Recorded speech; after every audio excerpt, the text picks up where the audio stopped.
اللہ کے نبی صلی اللہ علیہ وآلہ وسلم ہر تکلیف اور پریشانی میں یہ دعا پڑھا کرتے تھے، اور اگر آپ بھی اس کو پڑھنے کا معمول بنا لیں گے تو اللہ تعالیٰ آپ کو بھی ہر تکلیف اور پریشانی سے دور فرما دیں گے انشاءاللہ۔ اور پلیز اس کو سننے کے بعد اپنے دوستوں کے ساتھ اس ویڈیو کو ضرور شیئر کیجیے گا۔ تو سنیں وہ دعا کون سی ہے۔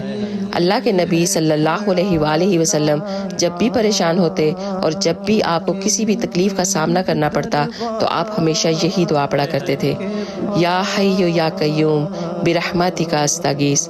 اور آپ جانتے ہیں کہ اس کے میننگ کیا ہے؟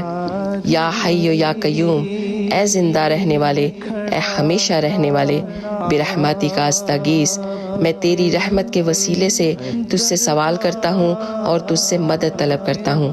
اللہ تعالیٰ اور اس کے رسول کی رضا کے لیے اس ویڈیو کو ضرور شیئر کیجیے گا۔ اللہ تعالیٰ ہم سب کو نیک عمل کرنے کی توفیق عطا فرمائے، آمین یا رب العالمین۔